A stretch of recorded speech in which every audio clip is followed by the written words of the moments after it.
네, 글로벌 마켓 앤 이코노미 또 매주 월요일 함께하는 시간이죠. 첫 번째 코너는 마켓 나옵니다. 오늘 또 뉴스픽 황석혜 부장님 함께합니다. 어서 네, 오세요. 안녕하세요. 저희 지난주 또 구정 연휴로 쉬고 네, 오늘 또 2주 만에 부장님 뵙는 것 네, 같네요. 너무 오랜만에 뵙는 느낌인데 그런가요? 어쨌든 마켓 나우라는 코너 자체가 또 한 주간 글로벌 증시 리뷰해 보면서 어떤 네, 이슈들이 있는지 짚어보는 시간이니까요. 네, 첫 번째 질문은 일본 증시 얘기를 또 안 해볼 수가 없을 것 같아요. 지금 네, 34년 만에 지금 네, 최고치 38,000선을 넘어섰네요. 네. 예.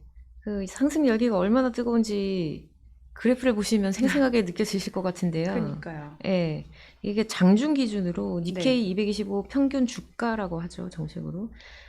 38,865까지 올랐어요. 그래서 작년에 28% 올랐거든요. 네. 그리고 연초에 아직 2월 이제 뭐 하순 접어드는 시점인데 추가로 15% 튀었어요. 아유, 너무 무섭게 예, 올라가는 거 아니에요? 예.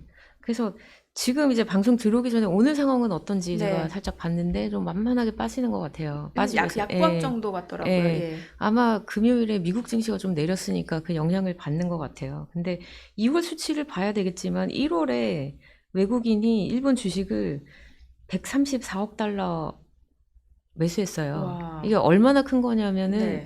역대 7번째 규모거든요. 어떤 쪽으로 그렇게 많이 매수했나요? 어, 구체적인 주로 그 연초에 오르는 게 반도체 아, 역시 섹터예요. 일본 예. 쪽에서도 마찬가지고. TSMC 그 실적이 좋았잖아요. 네네. 이어서 ARM도 괜찮게 나고 그렇죠. 그러면서 이제 반도체 주식이 음. 미국에서 지금 세고 그리고 나서 이제 일본 쪽에도 다른 증시에도 영향을 미치고 있어요. 근데 보면은 작년에 이렇게 최고치를 갈아치우면서 올랐는데도 1월에 더 많이 샀다는 게 좀 저는 눈에 띄는 부분이고요. 그리고 미국도 보면은 S&P 500이 지금 사상 처음으로 5,000선을 넘었잖아요. 맞아. 예. 예. 금요일에 살짝 후퇴를 했지만 그래도 여전히. 예, 여전히 그 5,000이라는 마디 지수를 역사적인 마디 지수를 지켜냈어요. 네. 근데 지금 이제 궁금한 거는 이게 계속 이대로 오를 거냐, 그리고 음. 이만큼 과연 오를 만한 건가, 네. 이게 적정한 건가, 이런 과열 거잖아요. 논란이 있죠, 지금. 예. 예. 그래서 1번부터 보시면은, 첫 방송에서 제가 한번 짚어드린 적이 있었는데, 일본 주식이 센 이유, 세 가지 정도로 꼽아드렸거든요. 네. 저평가 매력이랑 통화 정책, 통화 완화 기조, 그리고 지배 구조의 개혁, 이 정도 세 가지를 꼽을 수가 있는데, 니혼게이자이 신문 아시아판이 최근에 이 세 가지 축이 주가 상승 동력이 일제히 흔들리고 있다 이런 얘기를 했어요. 그래서 흔들린다고요. 예. 예. 무슨 얘기인가 봤더니 그 밸류에이션이 PBR 기준으로 주가 순 자산 비율이잖아요. 네. 이걸 기준으로 보면은 그 도쿄에 상장된 주식의 절반 가량이 1보다 낮다고 말씀을 드렸잖아요. 그래서 그렇죠. 굉장히 저평가된 거다 이렇게 얘기를 했었는데 다른 잣들을 보면은 또 그렇게 저평가된 게 아니라는 거예요. PER 주가 수익률인데 네. 이게 그 도쿄의 프라임 마켓을 기준으로 보면은 15.9배예요. 이게 어느 정도 수준인 거예요, 그러면? 10년 평균치에 근접한 수치예요. 그래서 어. 작년에 이어서 올해도 이렇게 세게 오르면서 저평가 매력은 좀 소진이 됐다라고 볼 음. 수 있을 것 같고요. 그리고 네. 니케이 225 전체를 보면은 29.95배예요. 그래서 다우가 지금 25.35거든요. 와, 오히려 다우보다도 예, 오히려 고평가되어 좀 있네요. 고평가됐다고 볼 수 있는 거죠. 근데 기업들 주가나 밸류에이션이 유지가 되려면 실적이 뒷받침이 돼야 되잖아요. 그러려면 경제가 좋아야 음. 되는데 엔화가 워낙에 이렇게 예, 약세. 약세를 보이다 예. 보니까 수출 기업은 좋아요. 실적이 호조인데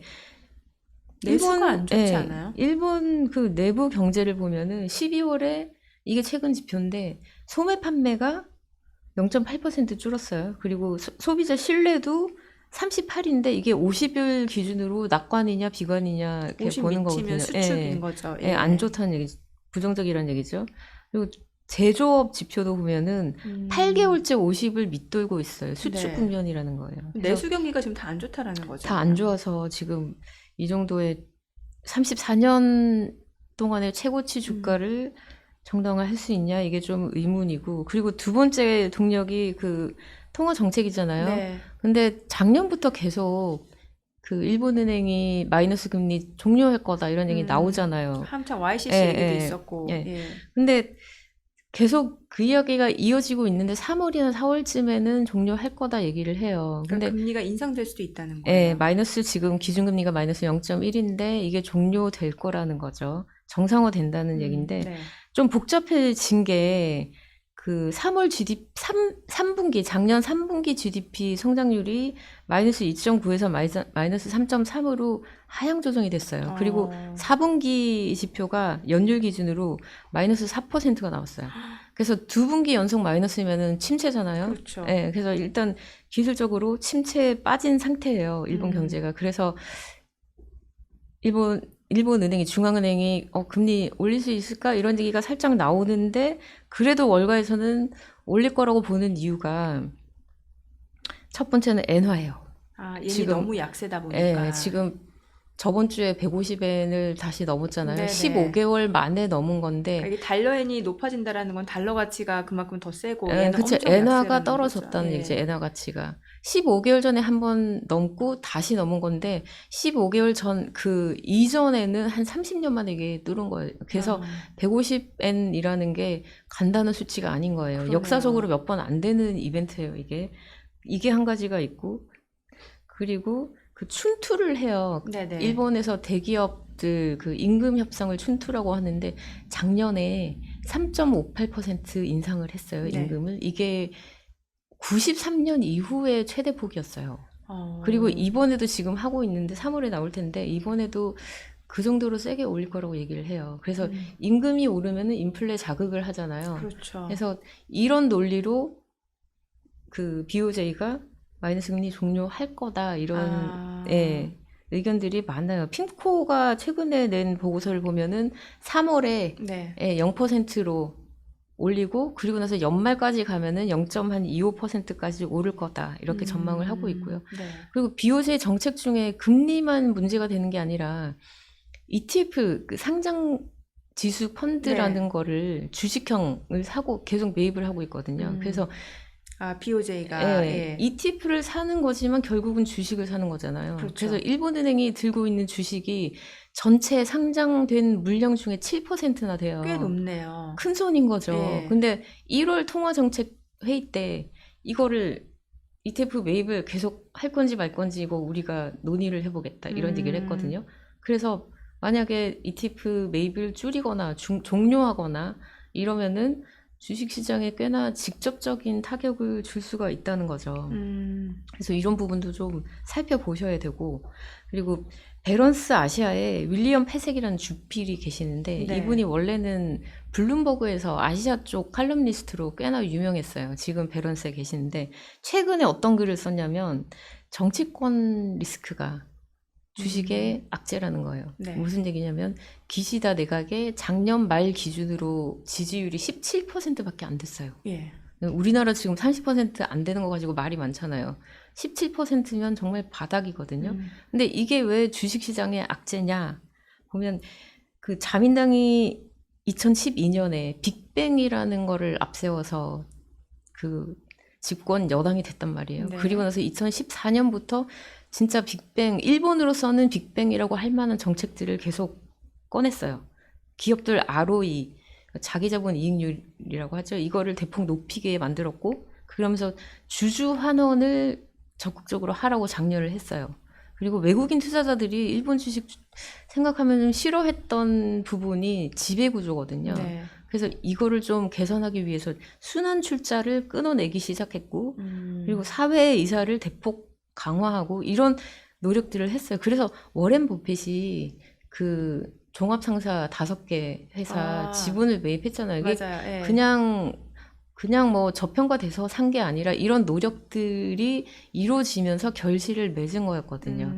근데 17% 이런 지지율 가지고 지금 개혁이 끝난 게 아닌데 계속 해나갈 수 있냐 이런 좀 걱정이 들기 시작하는 거고 네. 그러면서 그 자민당이 정책적으로 이렇게 끌고 온 게 아니라 BOJ에 굉장히 의존한 부분이 커요. ETF 샀다 그랬잖아요. 네네. 그리고 마이너스 금리 계속 하고 있잖아요. 이런 걸 통해서 금융시장을 부양하고 있는데 이거에 굉장히 의존을 했다는 거죠. 자민당이.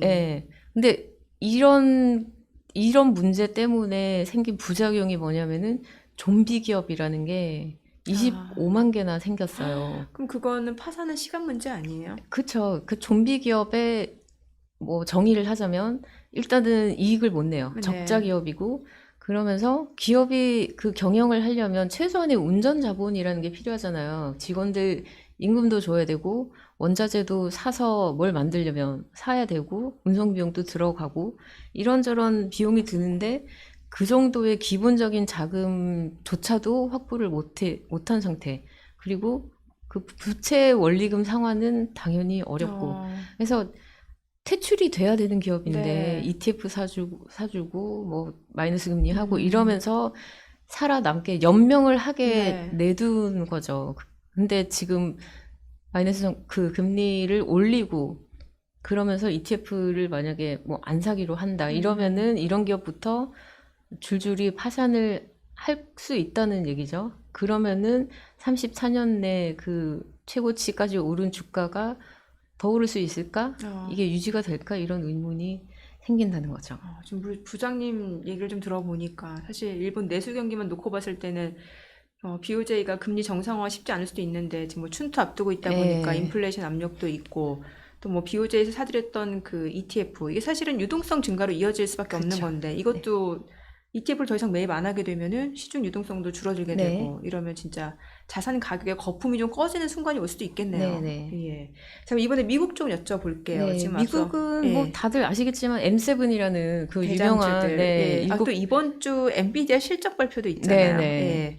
그 7개 종목이 끌고 왔었고 올 들어서는 좀 이렇게 희비가 엇갈리긴 해요. 테슬라가 빠지고 애플도 좀 부진하고 그러면서 오히려 또 일라이 릴리가 M7에 들어가야 되는 거 아니냐는 예. 얘기도 나올 정도예요. 그 다이어트 뭐 예. 이런 것 때문에 그래서 그 AI랑 생명공학, 반도체 이런 섹터들이 강하단 말이에요. 네. 근데 최근에 굉장히 재밌는 보고서가 하나 나왔어요. 어떤 저번 거예요? 주 목요일에 나왔는데 13F라는 보고서예요. 이게 뭐냐면은 미국 증권거래위원회에서 운용 자산이 1억 달러 넘는 투자자들, 주로 기관이에요. 네. 헤지펀드 같은 그런 기관들한테 한 분기, 매 분기마다 어떻게 자금을 운용했는지 보고를 하라고 해요.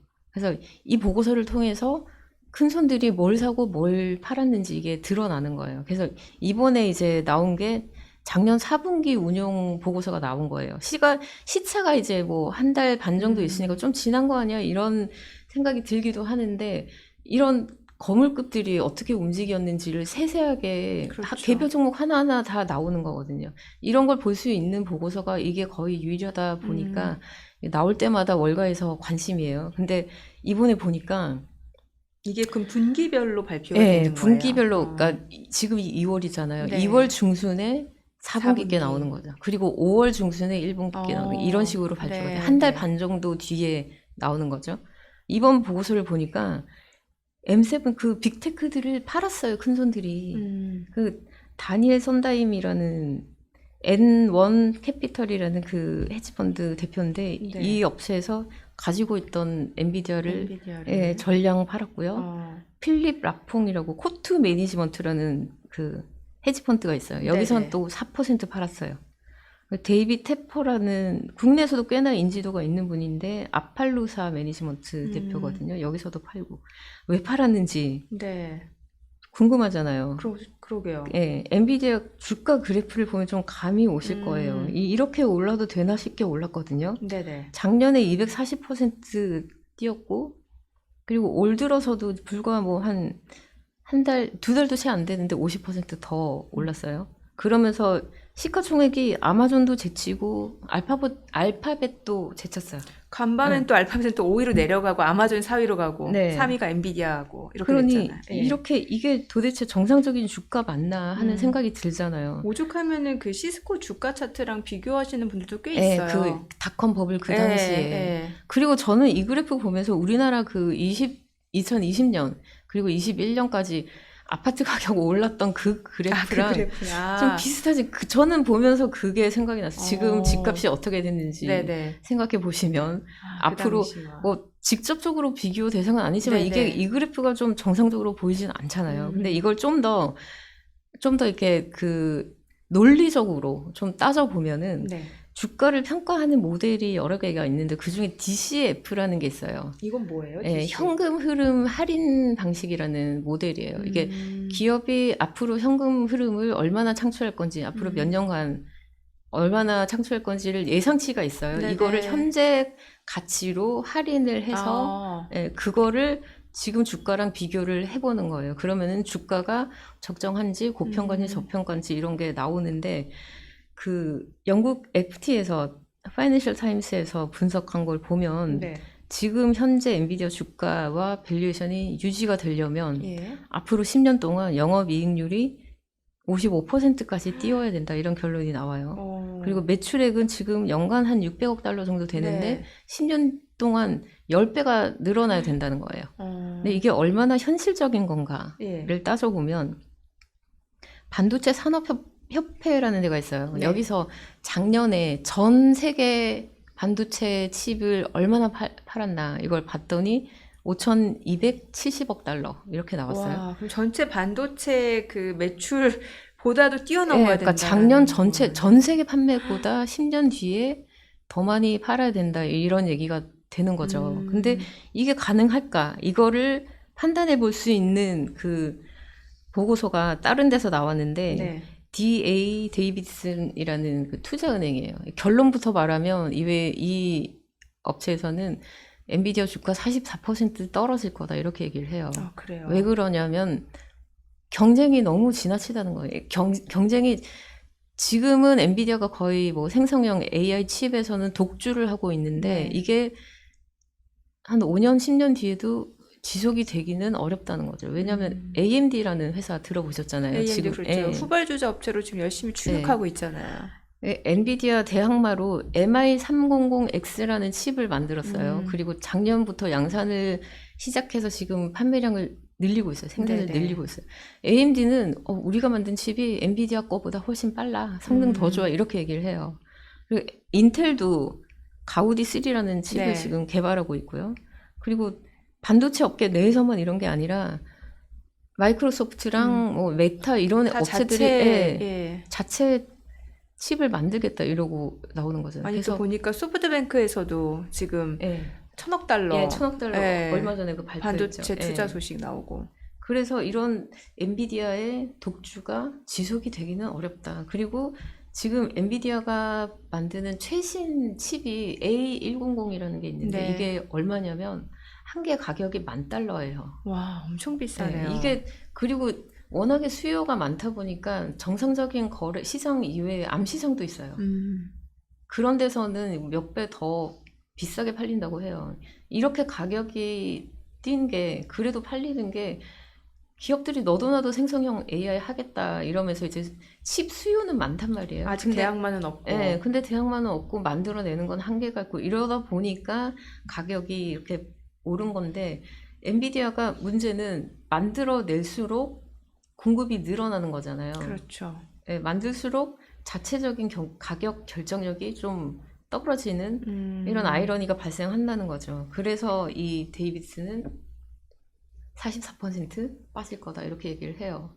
그래서 4분기에 큰 손들이 엔비디아를 팔았는데 왜 팔았는지는 뭐 설명이 없었어요. 그것까지 네. 요구를 하는 게 아니니까 안 나왔지만 이런 게 배경이 되지 않았을까 이렇게 짐작해 볼 수가 있는 거죠. 좀 다른 얘기긴 한데 4분기 팔고 나서 이렇게 엔비디아 주가가 오른 거 보면 약간은 아쉽겠네요.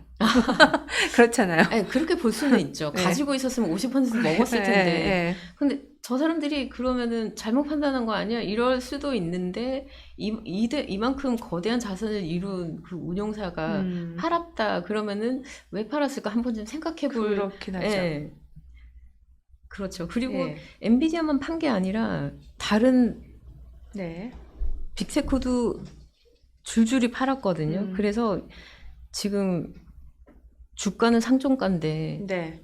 그 큰 손들이 큰 종목들을 대장주를 팔고 있다는 건 부정적인 신호인 거죠. 그러네요. 예. 네. 그리고 지금 시간이 얼마 안 남았다고 하시니까 진행을 빨리 좀 해볼게요. 네. 밸류에이션 측면에서도 PBR이 4.67배 5년 내 최고고 리스크 프리미엄을 보면은 국채 대비해서 주가의 그 프리미엄이 얼마냐. 국채는 안전한데 주식은 위험 자산이잖아요. 그럼 그만한 리스크 프리미엄을 줘야 이게 투자할 만한 거잖아요. 근데 이게 최근 지표 보니까 0.7%포인트밖에 안 돼요. 20년 내 최저거든요. 그래서 계속 아이비들 사이에서 미국 주식 별로 매력적이지 않다 이런 얘기가 나오는 게 이런 이유가 있는 걸로 보이고요.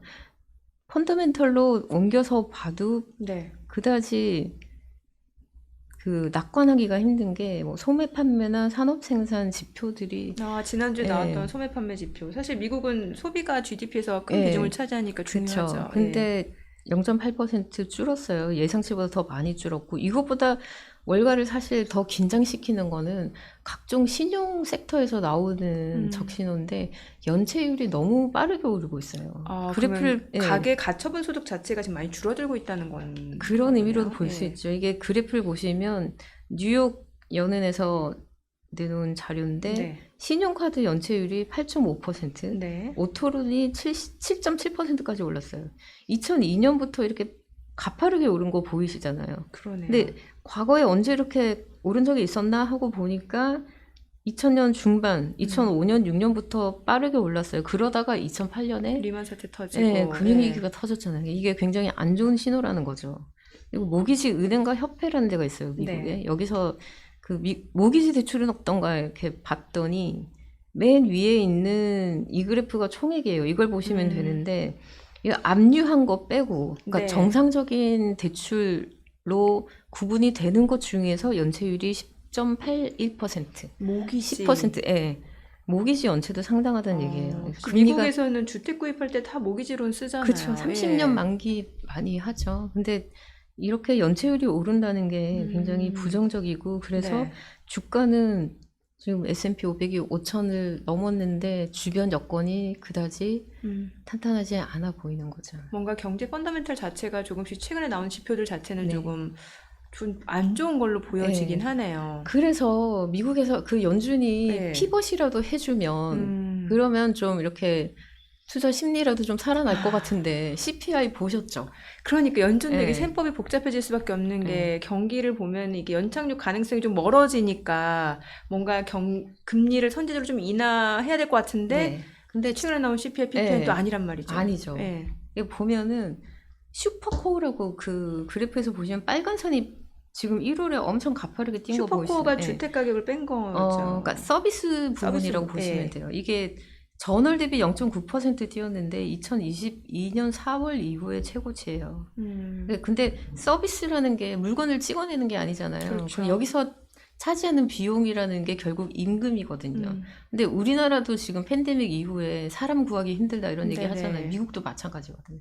그래서 인력 구하기가 힘드니까 서비스 쪽에 임금이 상승하면서 인플레를 자극하는 이런 상황이 계속 되풀이된다는 이러니까 거고. 물가 자체도 스티키하다는 표현이 나오고 예, 계속. 그리고 예. 또 한 가지가 그 쉘터라고 주거 비용이었어요. 예. 연율 기준으로 6% 상승했는데 이게 1월 한 달 동안 헤드라인 CPI 오른 것 중에 3분의 2를 차지했어요. 네. 예, 이러다 보니까 피벗 기대감이 떨어지는데 근데 또 주가는 이거 발표되자마자 급락을 했다가 그 다음날 다시 바로 바로 예. 반등을 했단 말이에요. 이건 왜 그럴까 봤더니 최근에 CPI 자체를 놓고 말들이 많아요. 이게 믿을 수 있는 지표 맞냐 이런 얘기들이 많아요. 네. 그래서 PC 봐야 된다 이런 얘기 많고. 지금 말씀하신 것처럼 예. 미국의 인플레이션 지표가 크게 두 가지잖아요. CPI가 있고 소비자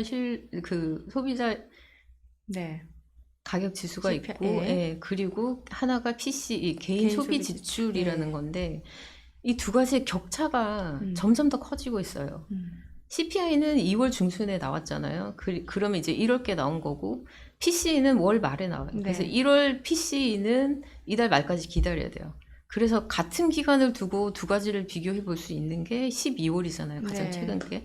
12월에 근원 CPI가 연율 기준으로 3.9% 올랐어요. 네. 근데 같은 기간에 PC. 근원 PC는 2.9% 올랐거든요. 1%포인트 차이가 나는 거잖아요. 격차가 꽤 크네요. 그래서 이거를 그래프로 보시면 더 확연하게 보이는데 네네. 백악관에서 만든 자료인데 좀 연하게 보이는 게 CPI 그리고 짙은 색이 PC거든요. 네. 근데 보시면 CPI가 변동성이 좀 큰 거 보이시죠? 맞네요. 오를 때 좀 가파르게 오르고, 더 예. 크게 오르고 떨어질 때도 좀 더 가파른 것 같고 어쨌거나 PC보다는 CPI가 늘 위에 있어요. 특히 네네. 오를 때. 이게 제일 커졌던 게 언제냐면 재작년이에요. 2022년 6월에 CPI가 연율 기준으로 9.1% 올랐어요. 미국 물가가 9.1% 오른다는 건 좀 상상이 힘든데 이게 한 3년 내 최고치. 가파르게 예. 올랐네요.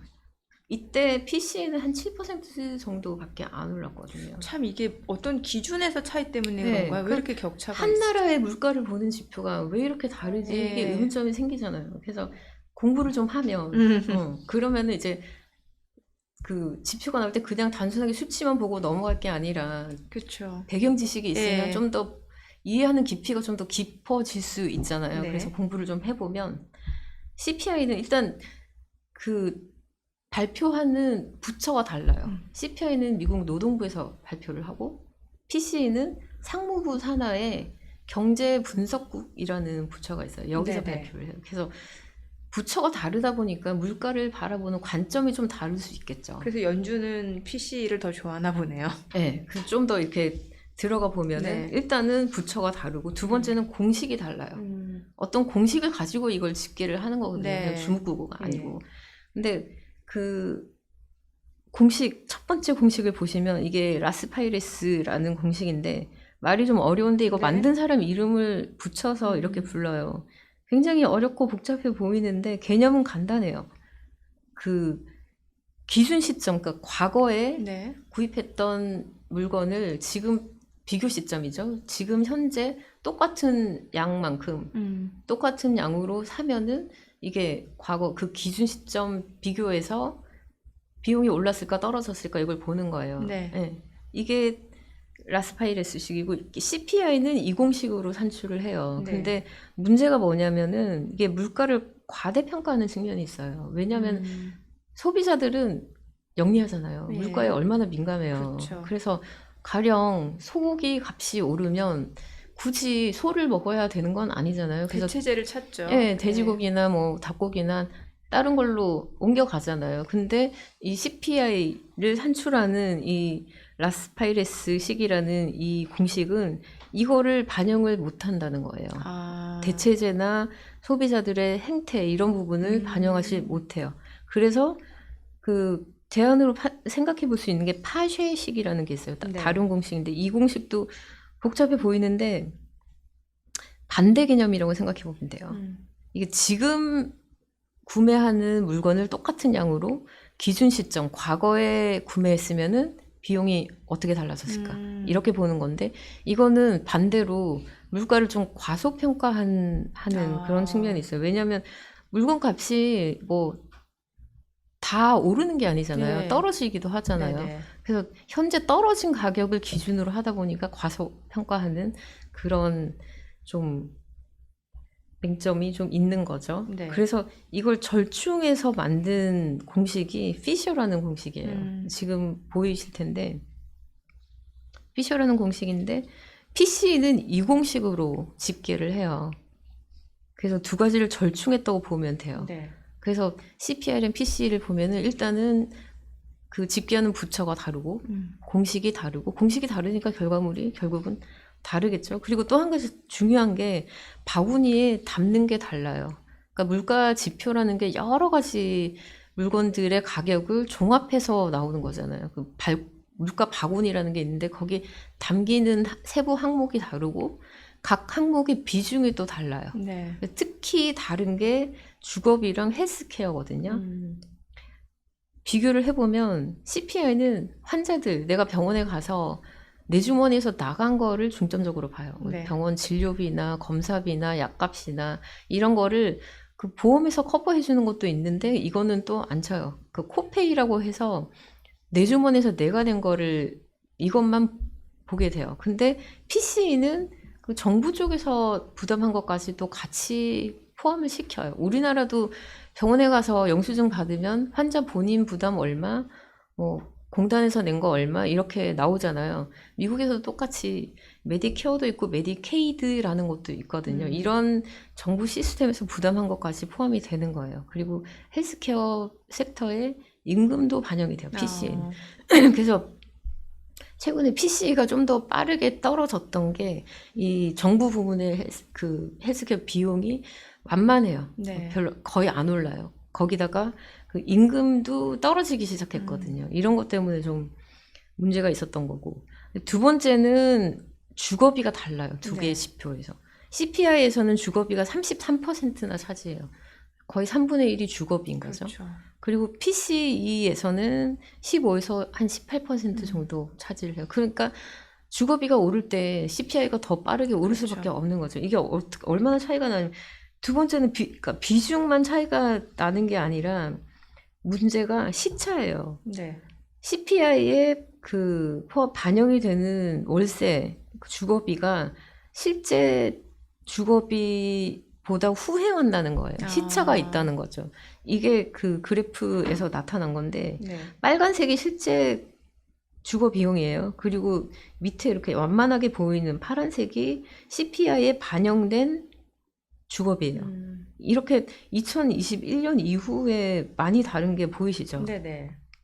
이런 문제가 있다 보니까 CPI를 믿어도 되냐 이런 얘기가 나오는 거예요. 그래서 그 연준 내부에서도 이런 얘기가 나오는데 네. 우리가 그 설 연휴를 보내고 있던 그 시즌에 그 기간에 패트릭 하커라는 필라델피아 연 총재인데 이분이 네. 무슨 얘기를 하냐면 CPI는 주거비 시차가 몇 달이나 벌어지기 때문에 문제가 있다. 그리고 PCE가 소비자 행태, 그러니까 뭐 그 소고기, 돼지고기 이런 네네네. 대체제 이런 부분을 현실적으로 더 잘 반영한다. 이런 얘기를 했어요. 그리고 블랙스톤이라는 그 자산운용사의 CEO인데 네. 스티브 슈워츠맨이라는 분이 계세요. 이분이 CPI는 이제 쓸모가 없어졌다. 이렇게 얘기를 했어요. 집값 반영을 너무 못한다. 지금 주거비를 빼고 나면은 실제 미국의 인플레는 2%에 도달을 했다. 그래서 네. CPI를 기준으로 연준이 통화 정책을 그러니까 금리를 안 내리고 있으면 문제가 생길 수 있다. 이런 얘기를 하는 거예요. 그래서 그럼 이번 달 말에 나오는 PC를 좀 봐야겠네요. 그렇죠. 근데 PC가 이번에 썩 좋지 않을 수도 있을 것 같은 게 생산자 물가가 PPI가 또 높게 얼마 나왔죠. 전에 나왔잖아요. 예. 이게 예상보다 크게 올랐고 오죽하면 레리 서머스 전 재무장관도 이제 예. 금리 인상을 고려해야 될 수도 있다 이런 얘기까지 예, 했잖아요. 맞아요. 예. 그 특히 병원 외래 쪽 비용이 2.2% 상승했거든요. PCE의 그 헬스케어 비중이 높다고 말씀드렸잖아요. 그래서 네네. 병원 외래가 뛰었다는 거는 이번에 나오는 PCE가 좀 안 좋을 수도 있다. 2%까지 매끄럽지 못할 수 있다. 이런 신호로 볼 수 있는 거죠. 그래서 말씀하신 것처럼 시티그룹 포함해서 소수기는 하지만 일부 IB들은 금리 피벗이 아니라 금리 올릴 수도 있겠다. 이런 얘기들을 맞아요. 하고 있어요. 그리고 더 얘기를 해도 되나요? 아니 지금 부장님이 2주 만에 나오셔갖고 하실 말씀이 많으신 것 같은데 한 가지만 더 말씀을 기차 드리면 괜찮으세요? 네. 기차를 뭐 놓치지는 않을 것 같아요. 네. 아직은 괜찮은 것 같은데 네. 그 얼마 전에 저번 주말쯤인데 스트레스 테스트를 이제 시행을 하는 걸로 그 가이드라인이 나왔어요. 이걸 그 금융위기 이후에 최악의 경우를 상정하고 이거를 금융권이 극복할 수 있을까, 견딜 수 있을까 이걸 보는 거잖아요. 근데 이번에 좀 특이점이 네. 탐색적 분석이라고 해가지고 하나가 더 나왔어요. 네. 기본적인 가이드라인 말고 이건 뭐냐면은 은행이 어떤 경우에 자금 조달이 어려워질 수가 있을까 이걸 보자는 거예요. 이게 왜 하냐면은 작년 3월에 그 실리콘밸리 은행 파산했잖아요. SBB 사태. 예. 그 파산 사태 이후에 처음 하는 스트레스 테스트거든요. 그래서 하나를 더 해서 은행이 그 자금 조달이 어려워질 수 있는 상황을 가정을 하고 은행이 버틸 수 있을까 이걸 보자는 거예요. 근데 시나리오를 보면은 네 가지인데 첫 번째 시나리오가 인플레가 오르면서 금리가 같이 오르고 네. 글로벌 경제가 완만하게 침체에 빠져요. 두 번째 시나리오는 인플레랑 금리랑 같이 오르고 글로벌 경제가 심각하게 침체에 빠져요. 그리고 세 번째는 인플레 우려가 계속되는 가운데 네. 대형 헤지 펀드 5개가 파산을 하고 그리고 전 세계 주요국이 침체에 빠져요. 네. 마지막 시나리오는 대형 헤지 펀드 5개가 파산하면서 미국을 포함해서 주요국이 좀 심하게 네. 침체에 빠지는 그런 건데 이게 눈에 띄는 게 네 번째 마지막 시나리오를 빼고 세 가지 모두 인플레이션 상승이라는 거를 물가 잡기가 쉽지 않나 넣었잖아요. 보네요. 그만큼 연준이 아직 인플레에 대해서 안심하지 못하고 있다. 네. 이런 걸 드러내는 간접적으로 볼 수 있는 거죠. 그래서 피벗이 연초에 생각했던 것만큼 쉽지 좀 많이 않겠다. 늦어지고 있죠, 시기 예, 자체가. 월가에서도 그 기대치가 확 떨어진 게 네. 3월 동결 가능성이 90%예요. 음. 확실시 되고 있죠. 네. 되고 있다는 얘기고 5월 동결 가능성도 원래 39% 정도 되는데 이게 65%까지 뛰었어요. 이러다가 진짜 금리 인상 가능성 얘기도 나중에 계속 나올 수도 있겠네요. 물가가 계속 불안정하면 그럴 수도 있겠다 생각이 들어요. 그리고 마지막으로 네. 그 앞에서 말씀하신 것처럼 엔비디아 음. 실적이 21일에 나오잖아요. 그렇죠. 우리 시간으로 목요일 오전이면 알 수 네. 있겠네요. 예. 이게 아마 분수령이 될 것 같아요.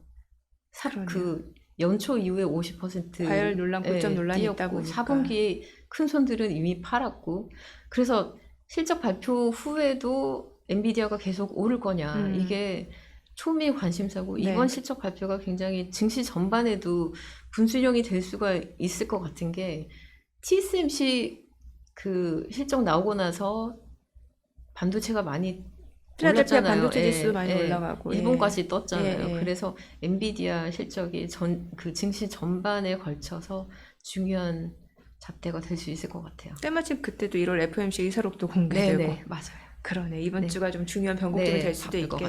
같습니다. 부장님 오늘 내용 잘 들었습니다. 네, 고맙습니다. 감사합니다. 네.